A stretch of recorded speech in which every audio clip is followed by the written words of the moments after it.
for mobile shopping experience and stuff. Yeah. Still like e-commerce and stuff. Pretty short. The other one's about enterprise in BlackBerry. Oh, BlackBerries? I'll listen to you. Thanks, bro. I appreciate it. Thank you. If it sucks, I'll give you your money back or something. I'll buy you a beer. I'll owe you a beer. You say it sucks. You just wasted my time. Okay.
Sure guys, we're actually having two sessions going on right now.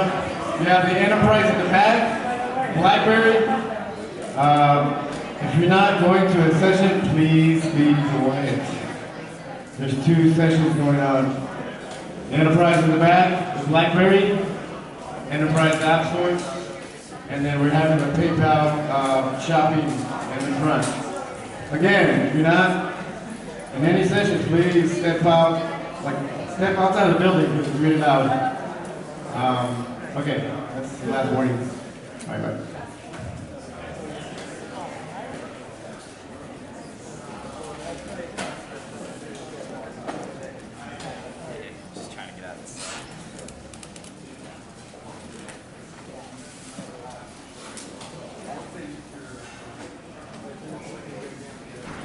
You guys hear me? Yeah. I don't need mic.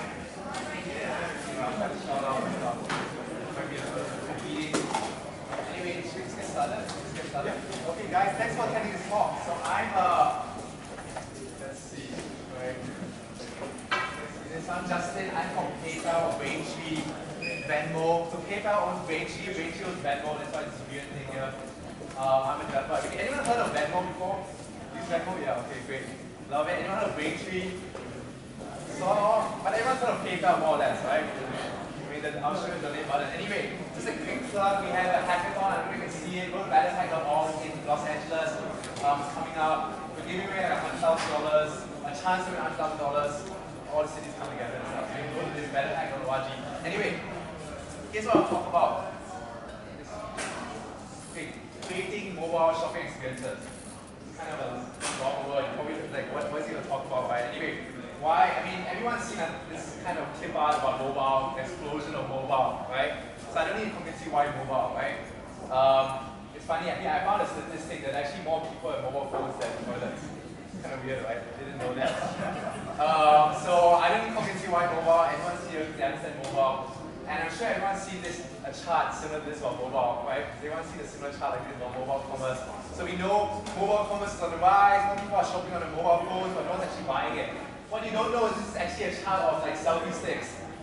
That's what the rise Google chat, that's what this one is. So selfie sticks, I tricked you guys, the selfie sticks are on the rise. Can you guys hear me in the back? By the way? Okay, great. Anyway. Louder. Louder? Okay, anyway, so I'm talking about mobile experiences, shopping mall experiences. But I think what I want to do is rephrase my talk to things Justin thinks merchants should not do when making him buy more stuff, right? Everyone buys stuff on their mobile phone, but no one actually hits the buy button. Why? Right? So I'm actually going to go through a few reasons why I think what merchants should not do when they're trying to make me buy more stuff. Does anyone remember GeoCities? Yeah? Right? Big GeoCities stuff. I actually created my own. Let me show you. So we at PayPal are just famous for this donate button, right? Remember that donate button down there? We're famous for it. So that's back in the old days, right? Where we used to have GeoCities style donate buttons. But now's the future, right? And people should be, the UX should change, right? Design should be better. But yet, I still see similar stuff like this. I'll show you what I mean. The first thing I see a lot of is capture on mobile pages. Has anyone actually gone to a shopping on their mobile phone and seen capture before? Anyone see that? No? You guys seen it once, right? Well, what's it designed for, right? Capture is designed for telling computers and humans apart. Example of this, right? Capture, everyone's familiar with that. The thing about capture, right, is I've seen it a lot on donation pages, right? Mobile experience donation pages. But what I don't understand is, hey, I'm only trying to donate money to you. Why verify that I'm a human being, right? I can't foresee an example of like when a robot or some hacker would be donating money. Sorry? Denial of service tax. Yeah, that's a good point. But I think there might be better ways to do it against that, right? Than adding a capture, like checking to make sure the credit card's valid. Give us a few ways, right? Remember credit cards, if you got that in there,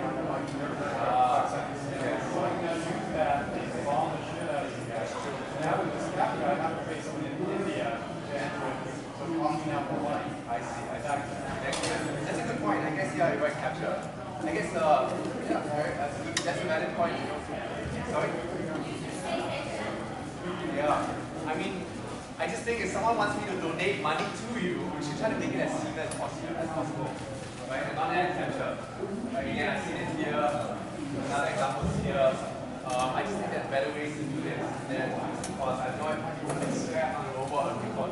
Anyway, another thing I see in mobile experiences is ask users to register. Right? And buying, I'm like, I want to buy something from you. Why do you want me to like register? Just let me take my credit card information from that. Right? And so I'm asking users to register before purchasing. I mean, if you want to do it, maybe do it after I purchase something, maybe, or why do it before I register? So, anyone familiar with this website, Boot? This is the mobile page. I cannot buy. And Boot is like the epitome of like impulse purchases, right? Anyone, I'm guilty of that. I just like impulse buy or Boot. But yeah, you can ask me to log in, and here I am thinking, should I buy it or not? Another example is Walmart. So Walmart is interesting. On the right, you see this is the desktop page, and this is the mobile page. Now, the desktop page is actually a guest checkout, right? But on the mobile page, I have no way to check out using it, becoming a guest. I have to sign up. It's like, why? Why do you guys want to stop me from buying more stuff, right? Okay, another thing. So you're gonna see this forcing users to download a native app to buy something. I'm like, I just want to buy something on my mobile page. Why do you expect me to download the native app? Some other sites actually have done something better, right? Like TripAdvisor, what they've done is they've got a pop-up here. I'm sure you guys have seen that. I think some other better examples is maybe not a pop-up, so it takes up real estate, but maybe at the bottom of the page, you scroll down, and if they want to, they can get the free app. I think the best practice I've seen actually is with Avis, whereby they actually explain to you why I should download the app, right? A lot of people want you to download the app, but they don't tell you why download the app. Here they say you can create, manage reservations, find nearby Avis locations, and it's all pop up. So if you want me to download the app to buy something, at least tell me why, right? Would you agree? Yeah. I mean, so another thing I see very commonly is not auto-detect UA string. Everyone understands UA strings, right? Simple thing that you can do to differentiate between mobile or desktop website. But I still see, this is H&M.com. So actually they took it down, thankfully. But this was last year. And when you go to the web page, they can't even tell whether you are coming from a desktop site or a mobile site. I mean, simple, right? Just detect the UA string and you can give them a better experiences. Okay, this is my favorite pet peeve. This is the one where me working on PayPal, we do credit cards, what I think everyone should absolutely do, which is don't auto-detect the credit card type, right? So what I mean, now as a credit card, I don't know whether you guys can see, but the first few numbers actually tells you what type of credit card it is, whether it's a Visa card, whether it's a MasterCard, whether it's an American Express, right? For the first 5 digits is what we call the major industry identifier or the issuer identification number. Right, there's a Wikipedia page right here for you. There's even a more detailed Wikipedia page about it. Again, this is a blatant copy of Wikipedia, just copied and pasted it. But you can know absolutely which credit card it is. You should not let the user enter it, right? Can you guys hear me? Right? Okay. Here's an example. I went to Banana Republic. I was trying to buy something for my wife. And not only do I need to select the card number, I need to enter the credit card number 2. You shouldn't detect and not make it choose, right? Just make it simple. And here, again, I scroll down, I choose either different credit cards. And again, this is actually a travel website. I'm not going to name the name, I don't want to actually use the travel site a lot. But you actually need to select the credit card type and then put in the credit card number, right? Yeah, so in case you guys actually reading your credit card form, there's actually a jQuery credit card validator that does exactly that what I talked about. Using that algorithm, you can determine the credit card type and it actually returns you whether it's a Visa card, MasterCard, or American Express. So very simple. Okay, another thing people might not know is there's actually a certain number of digits in the credit card number, right? And actually here's the list, right? Amex is 15, Visa is 13, Master is 16, Discover is 16. Now, why is that important? Okay, some people have very annoying credit card numbers like this. 111. This is a fake credit card number. But some people have like a number of ones at the back of their credit card. Now, if you don't limit, this is on Amazon, this is today. If you don't limit the number of credit card numbers, then I wouldn't know when my credit card number is valid, right? Does that sort of make sense? Right? So my credit card number is especially hard for me to enter. Not limiting that amount. I might enter an extra 1 or extra digit. And Actually, let me show you an example of a website that does this very nicely. It doesn't really limit the number of credit card numbers, but actually provides a very nice interface. I don't know what you guys can see, but this is my favorite type of. If you guys have been in credit card form, I would highly recommend looking into this. So what I can do is I can actually type in the credit card number, and I'll text that on Visa, right? It shows me, and this is a mobile optimized text input, right? And the moment it hits the right number of digits, it switches to entering the month and the year, right? Isn't that beautiful, right? And then on my mobile phone, I can enter the date, and then of course, what's next? Of course, the CVV, right? The security code, right? So I can enter that in. And of course, my zip code. Right, beautiful, right? It does so much magic down there. Yeah, go ahead. So what if I make a typo in the last digit and it switches to the next one? If we make a typo in the last digit. And I want to hit backspace to fix it, but it just switched to entering expiration date. Yeah, I think what happens here is that you make a typo, yeah, after that it switches, then yeah, you can hit backspace and go back to it. I think that's the way it works. I mean, to me, quite that's quite beautiful, quite elegant, right? So in a simple, so yeah, okay. No, I just wanted to say that is elegant. It's elegant, right? It's a simple solution. If you imagine it's a mobile page, you've got like a beautiful way to input text. That's just one example that I've seen. Sorry? Oh, here, yeah. I'll actually have a busy link. I'll put these slides up, and then you can put it up. Right? It's beautiful. Okay, so another thing, again, one of my other pet peeves. Right? Not providing me with a calendar view when selecting dates. You're probably like, why is this important, right? Okay, let me show you one of my favorite travel sites here. So here I'm booking a flight to Denver. The problem is, I want to go on a Tuesday or Wednesday, next Tuesday or Wednesday, but I don't know the date. I don't know what date that corresponds to. I know I'm going next Tuesday or Wednesday, right? So here I need to figure out what is next Tuesday or Wednesday. I need to figure out, like, okay, is that February the 2nd, February the 3rd, February the 4th, right?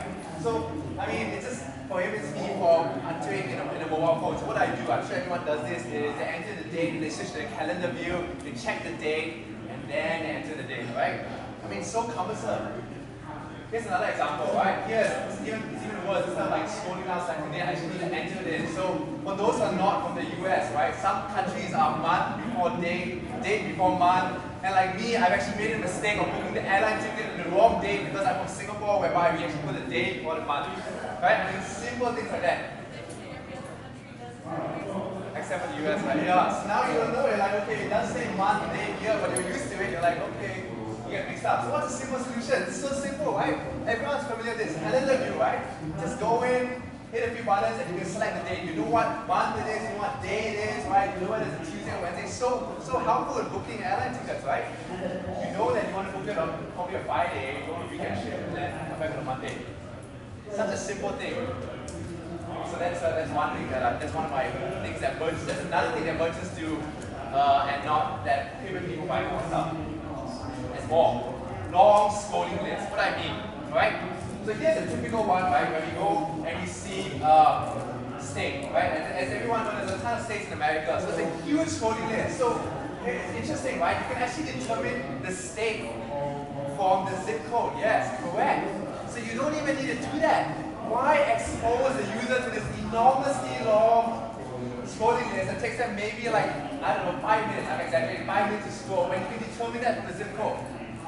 Worse, I've seen worse. I've seen countries. What country you're from? I don't know how many countries there are in the world, but there are a ton of countries and that list is crazy long. So I had an example, I wanted to show you a great example of that being done. This is a great example, whereby you type in the first few letters and it only determines what country you're from and you can select it. Right? And it even does it better. I don't know if you can see here, but some people, instead of putting in Holland or Netherlands, they can't differentiate, right? So when you type in Asia, it determines that actually it's about Netherlands. So this is a great example of countries. Right? So instead of showing a long scrolling list of countries, why not just let them type in the first few letters of the country and then detect the country for them. Does that make sense, everybody? Okay. Yes. Thank you. Alright, this is my other pet peeve. Not showing appropriate keyboard layouts. I'm sure you guys have seen this before. I'm sure you guys as developers know how frustrating this is, right? That's what I mean. Okay, great. So this is a typical example. Card number on an Android device. Why are you showing me the text input? Right? And I need to switch. I need to go to numbers, and then I'm able to enter my credit card number. Right? I'll show you as developers, you guys probably know a simple fix, but it's just so frustrating, right? This is another example. So the reason why you want to show the numerical input as opposed to this text input is because the dash button is so close to the one button. So sometimes, I don't know whether you've seen this before, but people be like fat fingers, instead of pressing one, I press dash. Right? This is so much more easy to do it. Right? This is another example. This is horrendous. I'll tell you why. You probably can't see straight away. But with the credit card number, they show you the number input. And then when I go to the card security phone number, which is a numerical digit, it shows me the alphabet. I mean, if you can do it here, why can't you do it there, right? Am I not wrong, right? Why are you stopping me from buying more stuff? Please, no, I just want to spend money. Let me do it, right? So this is a great example, right? It says phone number with dashes. I mean, why do you put that there? Because the user's going to see it and be like, where are the dashes? You can't actually put it there. Just a typical example. Anyway, there's this great website called mobileinputtypes.com. Just go to it. It actually helps me with my mission of like, virtual keyboards are awesome, use that. And they're simple to use, right? I'm sure most of you guys are familiar with this. But with email, all you can say is, you can't read this, but it says input type email. And it's going to actually put it to the email keyboard with the @ symbol. And then a telephone, like so simple, right? Input type equals telephone, and then it'll show you the numerical digit. I'm sure you guys are familiar with this. Just look up input types and actually show the correct keyboard. Okay, here's another one of my favorites. Not disable autocorrect when appropriate. Like everyone's seen the funny comics like this one. I don't know if you can read it, but it says, can you pick me up some crank sharp on the way home? And then you have the cream juice, crab juice, cranberry juice. So, autocorrect. I'm sure you guys are familiar with some of these jokes. Or this one whereby the boyfriend accidentally said, you on, I'm dumping you when I got home tonight. And the girlfriend said, okay, I'm fine with that. But he actually meant jumping instead of dumping. Or another autocorrect whereby, how's our pregnant little daughter? And she actually meant perfect. But yeah, the mom figured out that she's pregnant. But anyway, everyone's familiar with autocorrect, right? But why enable it when I'm typing in my address? So here I'm trying to type in Westheimer, right? And then it corrects to Weatherman. But I don't live in Weatherman. And it's so frustrating, right? I mean, why autocorrect? I think most addresses are probably not in the dictionary. So very simply, what you can do is actually you can disable it. You can actually say input type text autocorrect off to make people entering their addresses, which already they're frustrated doing, easily. Right?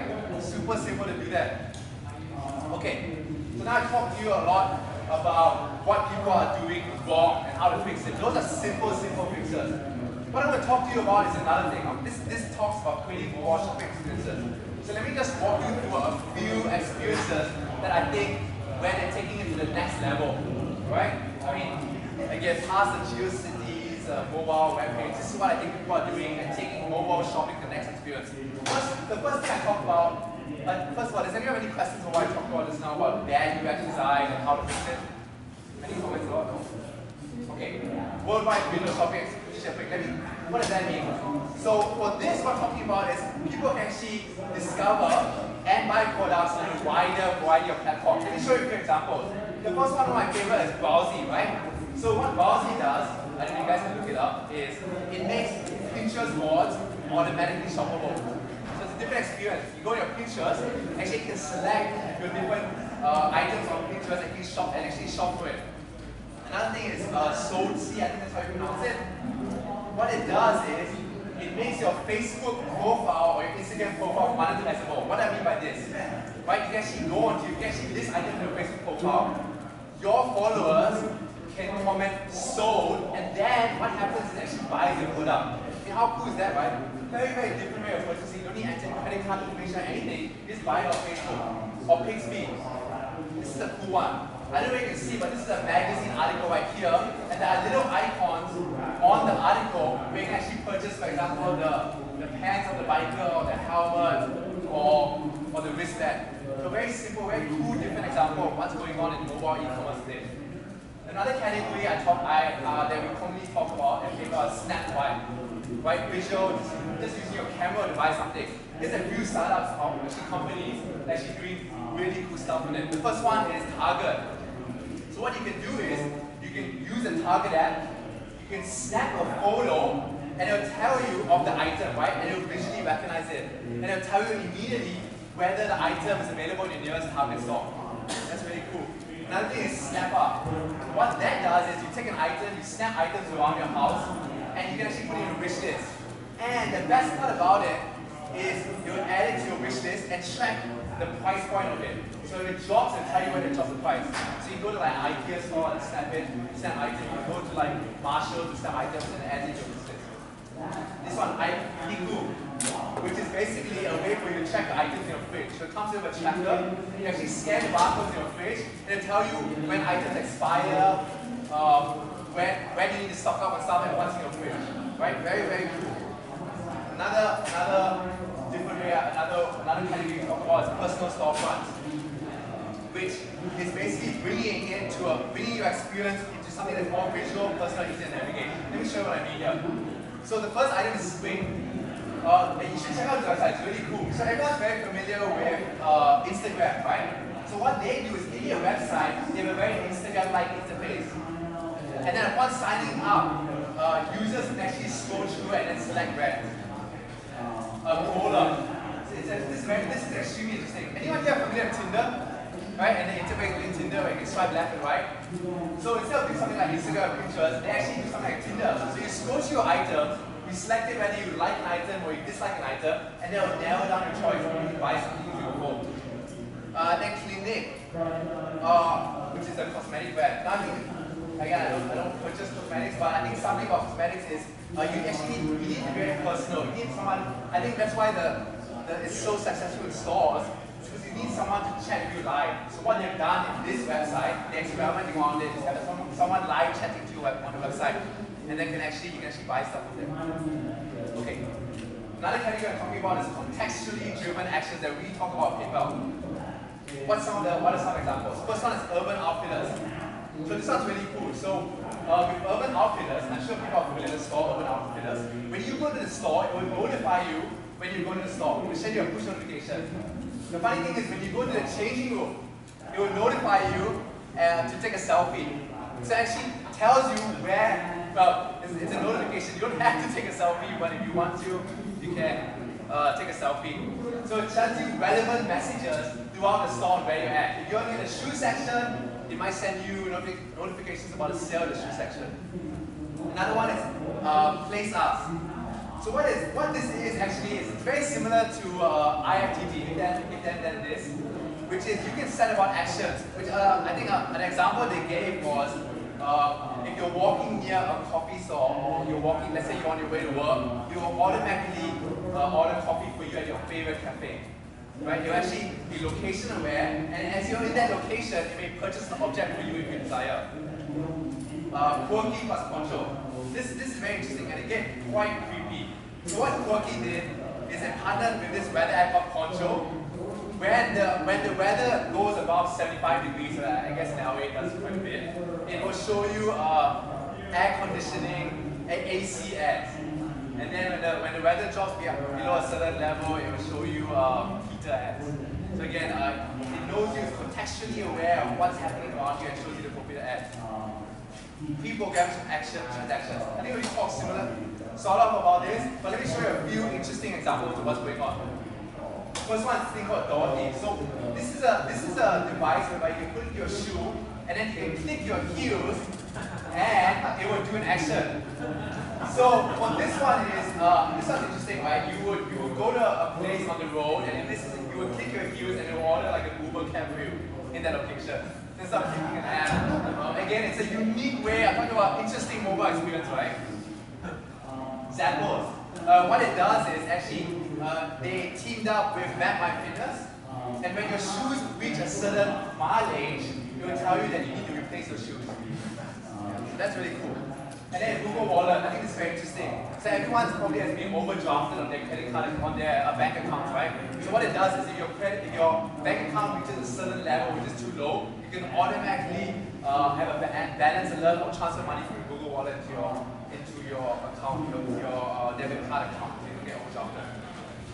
Next one I talk about is cross-channel purchases. This is a long corporate term for actually just bridging the gap between online and offline shopping behaviors. So first one is Street Hub, which allows people to actually, in London, shopping for your favorite boutique shops is actually difficult. So this one actually allows you to shop for your boutique stores down there and then collect items in store. Walgreens, this is an app that they're actually I think they're trying to do a beta test. So what you go around is, I don't know if you can see, but there's actually a map down here. So you use your app, and you're going to see whether an item is in stock and where is it in stock, using your map while you're walking around the store. So it shows where products are along the shelves. And then stock nearby, this is very interesting. So I think every time sometimes when you purchase stuff, you don't necessarily know whether the item's in stock. What this will do actually is you add it to your wish list and it'll tell you whether the stock is nearby around inside the stores nearby you where you're walking around. Another thing that we're talking about a lot in PayPal is authentication. Right, no longer having to add in like passwords and credit card forms. There's three players that we think are innovating in this space. Twitter, of course, instead of using people to log in using your password, you actually log in using your phone number, like WhatsApp. Or DB, which is authenticates using your heartbeat. So it's a device whereby you can actually measure your heartbeat and then authenticate using that. And then StubHub actually allows you to quick plug, is what we call one-touch payment, whereby it moves towards your PayPal app and then you can pay using that. So you only have authenticating your PayPal app. Okay, another category we talk about is pay with influence. And this one, so this is very interesting. So One Piece, right?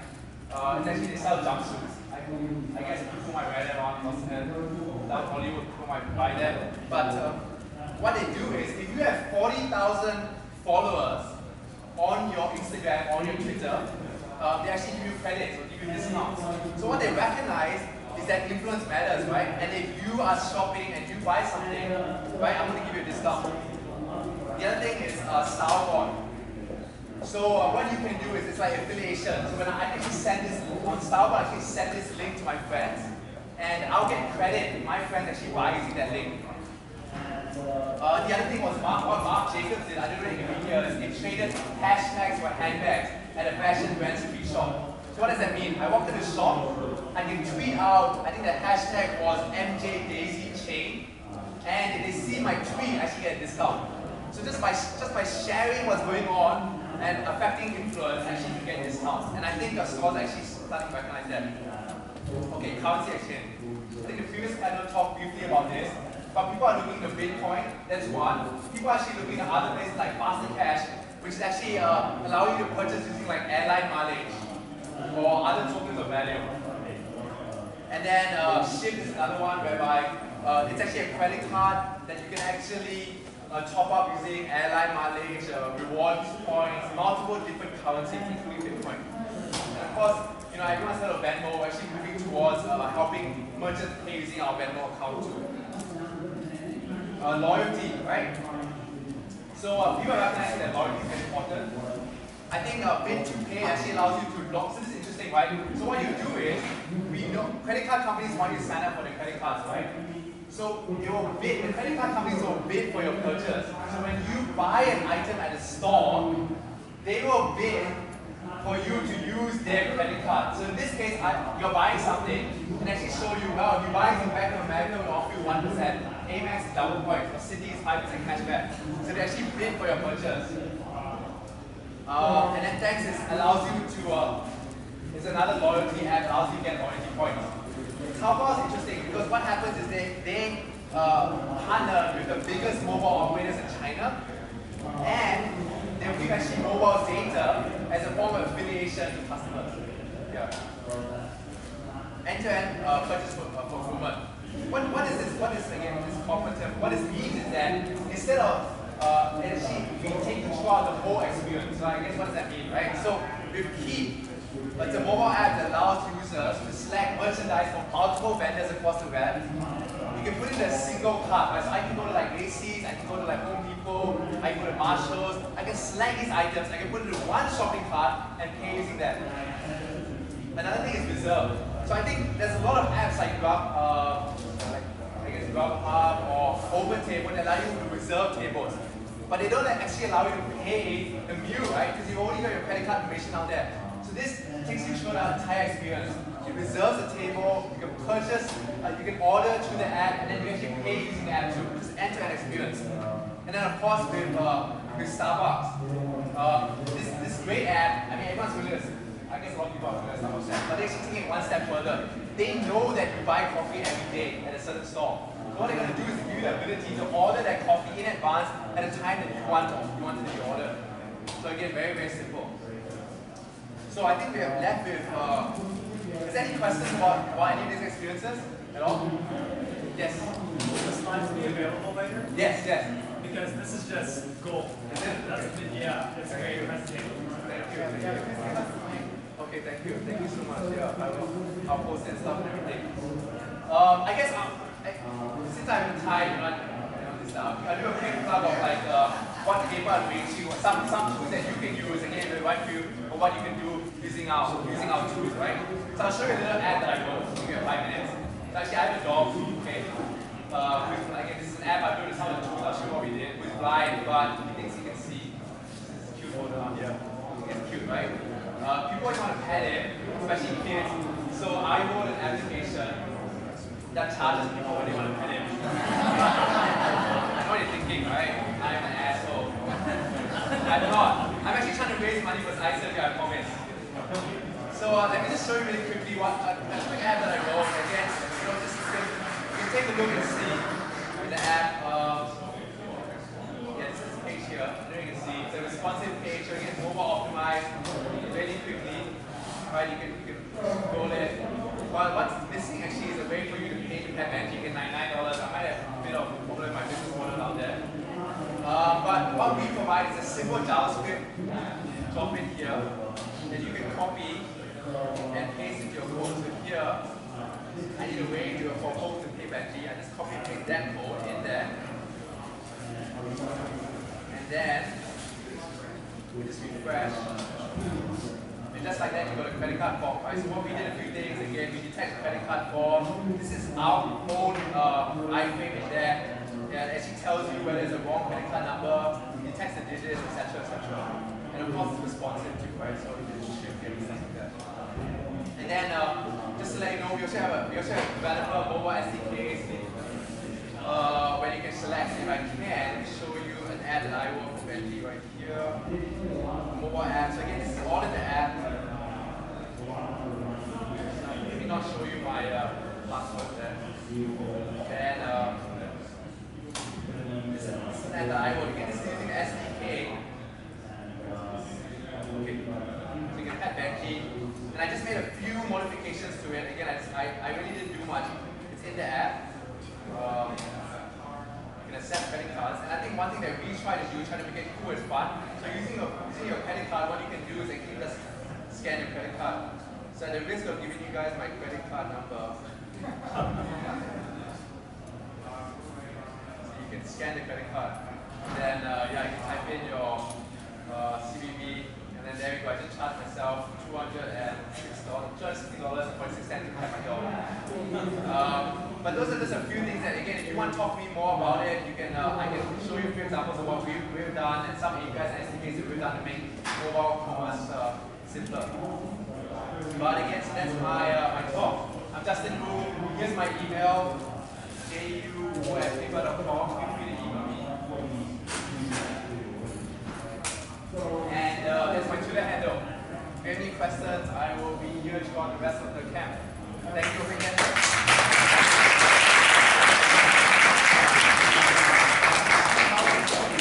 Sorry? I should put on SlideShare. I think what I want to do is I'll probably email to George, I'll tweet it out. Yeah, so you follow me at JZ. Or you tweet me, or you just email me, I'll definitely get it to you. You send me a mail, I'll be like, Justin, You're an asshole for charging to pet your dog. Send me the link. I will send you the link of the slides and stuff. Yeah. Thank you so much for your attention. Thank you.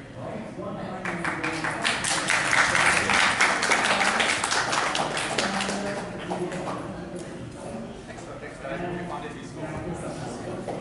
Yeah. I didn't realize for the capture you're right. The idle survey is a good point.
Hello, everyone.